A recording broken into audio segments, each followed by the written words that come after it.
नमस्कार शेतकरी बंधूंनो, मी शेफ समाधान आपले चर्चा पिकांची व चर्चा हिताची या चॅनलमध्ये सहर्ष स्वागत करीत आहे.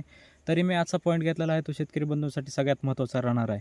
आजचा पॉईंट म्हणजे असा आहे की कालचा व्हिडिओ आपण जे बनवला त्यामध्ये काय जिप्समचं प्रमाण आपण ते सांगितलं. जिप्सम वापरायचं कसं किंवा जिप्सम कोणत्या जमिनीमध्ये वापरायचं ते कालच्या व्हिडिओमध्ये मी सांगितलं आहे. तर आपण जे मुद्दा घेतलेला आहे तो आज माती परीक्षण, म्हणजे माती परीक्षण करताना काय काळजी घ्यायची आपण ती या व्हिडिओमध्ये आज बघणार आहोत.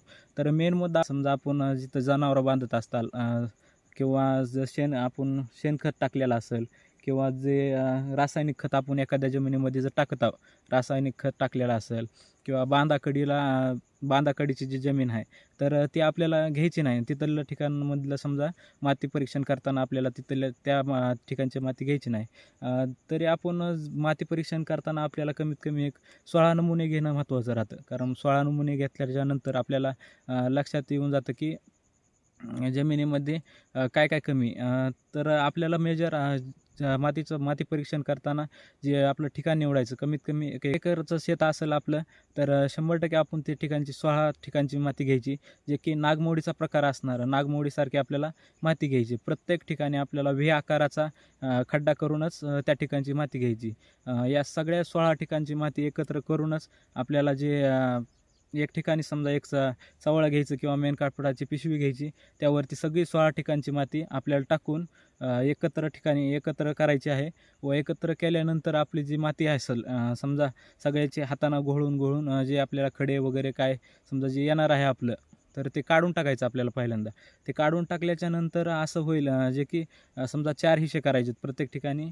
इकडे एक ठिकाणी, इकडे एक आणि इकडे एक 4 ठिकाणी आपल्याला ते ढीग करायचं आहे. जे आपण माती 16 ठिकाणची जी गोळा केली आपल्या एकरभर रानातून, ती माती आपल्याला 4 ठिकाणी करायची. 4 ठिकाणी केल्याच्या नंतर जे आपली समोरचा भाग होईल प्रत्येक ठिकाणचं, समजा इकडचा एक उचलला तर दुसरा ह्याकडचा एक उचलायचा.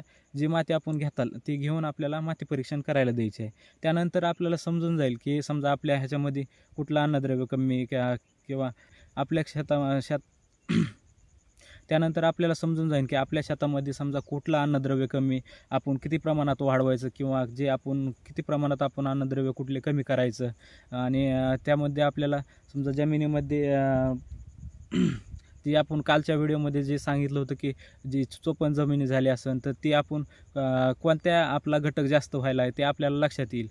त्यानंतर आपल्याला समजेल की नेमकं कुठलीही करायचं. मेन महत्त्वाचं आपलं काय राहतं आहे, समजा ही जी माती परीक्षण आहे ते कधीतरी म्हणजे एक उन्हाळ्यामध्ये आपण माती परीक्षण करून घेणं महत्त्वाचं आहे. कारण आता अशी जमिनीची अवस्था झाली आहे की कुठलं अन्नद्रव्य कमी आहे ते म्हणजे सर्रास लक्षात येत नाही शेतकऱ्यांच्या. तर मेन मुद्दा आपला एवढाच आहे की माती परीक्षण करून घेणं महत्त्वाचं आहे.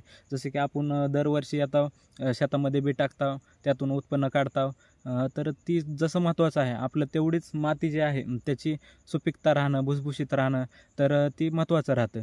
तर अशाच नवनवीन व्हिडिओसाठी या चॅनलला लाईक सबस्क्राईब करा, कारण नवीन व्हिडिओ तुमच्यापर्यंत येत राहतील. तर धन्यवाद.